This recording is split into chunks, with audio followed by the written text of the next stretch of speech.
Dakwah Ismi dengan klik subscribe dan aktifkan tanda loncengnya. Assalamualaikum warahmatullahi wabarakatuh. Waalaikumsalam warahmatullahi wabarakatuh. Alhamdulillah, semua alhamdulillah. Puji syukur sore hari ini kita masih diizinkan oleh Allah untuk berkumpul bersama dalam rangka menambahkan wawasan kita tentang pengetahuan dari pesan-pesan ilahi. Allah berfirman bahwa Bani Israel diingatkan oleh Allah untuk harus terus mengingat-ingat nikmatnya Allah dan juga derajat yang sudah diangkat oleh Allah, diunggulkan dari alam semesta ini. Kenapa disuruh mengingat? Karena sering lupa. Gambaran yang Allah gambarkan di ayat 49-nya bahwa Bani Israel pernah ditolong dari ancaman keputusannya Firaun, bahwa siapa yang akan melahirkan anak laki-laki di tahun itu terlahir benar-benar laki-laki maka harus disembelih di depan mata Firaun hanya karena tidak mau kerajaannya digulingkan, dan itu Allah selamatkan. Pun Allah juga menyelamatkan Bani Israel dari pengejaran Firaun ketika kepepet di pinggir Laut Merah. Pun Allah selamatkan.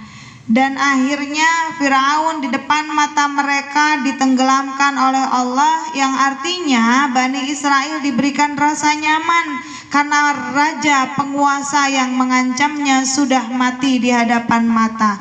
Itu berkat pertolongan Allah. Dia juga lupakan dengan akhirnya mengambil sesembahan lain. Apa sesembahan lainnya? Patung anak sapi. Terjadinya ketika Nabi Musa sedang ingin bertemu dengan Allah untuk menerima firman-firmannya, menerima kitab dan Furqan pembeda, supaya kaumnya Nabi Musa mendapatkan hidayah. Selama ditinggalkan Nabi Musa, malahan berani berkhianat, musyrik, mensekutukan Allah dengan patung anak sapi. Pun diampuni sama Allah. Setelah diampuni sama Allah, diingatkan oleh Nabi Musa bahwa kalian itu dengan mengambil sesembahan lain sudah menzolimi diri kalian sendiri. Mintalah ampun kepada Allah. Bahkan kalaupun kalian membunuh diri kalian, itu lebih baik daripada berkhianat menyembah selain Allah.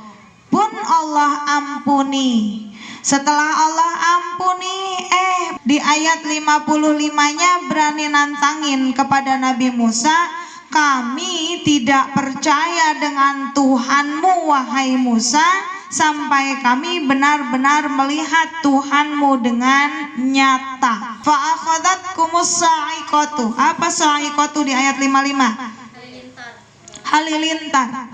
Halilintar itu geledek, jelegur dan menyambar. Sifatnya halilintar itu menyambar, petir. Dan di ketika itu adalah jawaban dari Allah atas pertanyaan Bani Israel yang bertanya, mana Tuhanmu?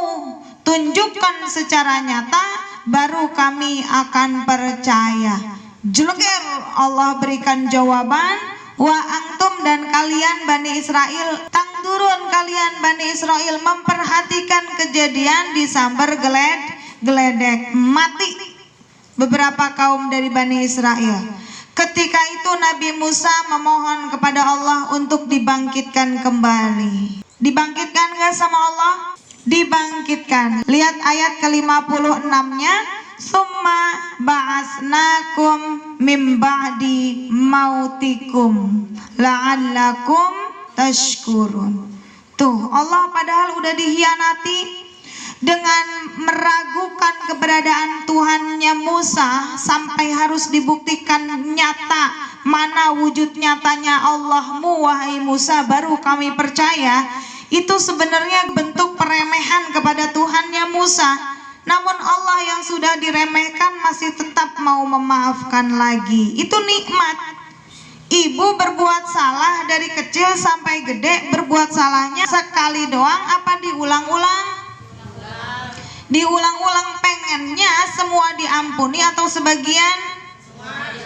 Oke, insya Allah mudah-mudahan semua dengan yang melangkah ke majelis-majelis ilmu, dosa-dosa masa lalunya mudah-mudahan diampuni semua. Amin. Nah, karena sudah insya Allah diampuni oleh Allah dengan menggugurkan dosa-dosanya lewat melangkahkan kaki ke majelis ilmu, kira-kira ibu mensyukuri tidak sudah diampuni oleh Allah? Mensyukuri. Kalau sudah mensyukuri, kira-kira ingin mengabdi atau ingin meminta lagi? Harusnya mengabdi. Namun yang Allah contohkan di dalam surat Al-Baqarah ini, lihat ibu, sudah songong sama Allah, akhirnya diberi halilintar alias geledek. Setelah diberi geledek akhirnya mati. Setelah mati dibangkitkan kembali oleh Allah. Tujuannya, harapannya Allah, ujung ayat 56, la'allakum tashkurun, supaya kalian tashkurun. Apa tashkurun? Bersyukur. Bersyukur itu terima kasih, terima apa yang sudah dikasih Allah. Habis terima harus kasih. Habis terima harus kasih. Lihat ibu, Allah sudah kasih kebangkitan buat kaum Bani Israel yang sudah dimatikan oleh Allah. Harapannya supaya bersyukur. Lihat di ayat 57-nya, Allah lakukan apa? Meminta atau memberi Allah di ayat itu? Perhatikan. Wa dhallalna alaikumul ghamama. Wa dhallalna, kami naungi kalian atas kalian. Kenapa? Dinaungin Bani Israel. Kenapa didolalna sama Allah, diberikan naungan oleh Allah? Dan naungannya apa di situ? Gomama, awan. Kenapa diberi naungan awan? Karena Bani Israel baru lepas dari kejaran Fir'aun, meninggalkan tempat tinggalnya di seberang lautan. Semua kebunnya, semua rumahnya ditinggalkan di seberang lautan.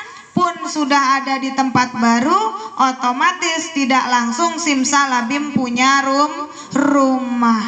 Allah anugerahi apa di situ? Pertama, diberi naungan dalam bentuk awan. Ini pertolongan bukan dari Allah?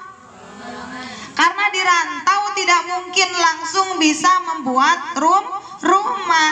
Dan ini adalah pertolongan dari Allah. Maka betul kata Allah di dalam ayat 48-nya, takutlah kalian dengan hari di mana tidak bisa ditebus antara manusia satu dengan manusia yang lainnya. Syafaat hari itu tidak diterima lagi. Keadilan Allah pun tidak lagi bisa diterima. Bahkan pertolongan Allah tidak akan bisa diterima. Kita masih hidup, berarti kita belum ketemu hari itu. Kita minta tolong, masih akan ditolong oleh Allah.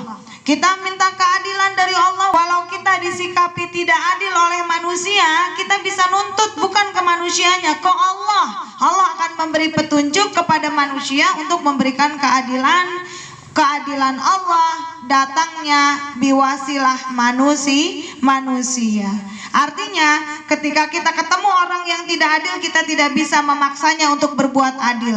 Yang memberikan hidayah adalah Allah, sang pemilik keadilan adalah Allah. Yang kagol di poligami, suaminya itu tidak bisa berbuat adil, jangan ngerongrong sama suaminya.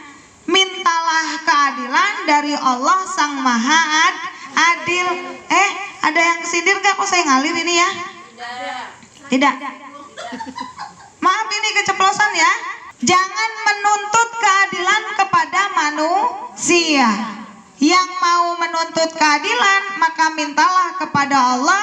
Allah kabulkan, maka manusia yang ada di sekeliling kita akan bersikap adil. Ngejerit-jerit di depan manusia dikabulkan tidak? Tidak, manusia nggak punya kuasa apa-apa. Ya, yang maha berkuasa adalah Allah. Pun kalau kita butuh pertolongan, nggak usah ngemis-ngemis sama manusia.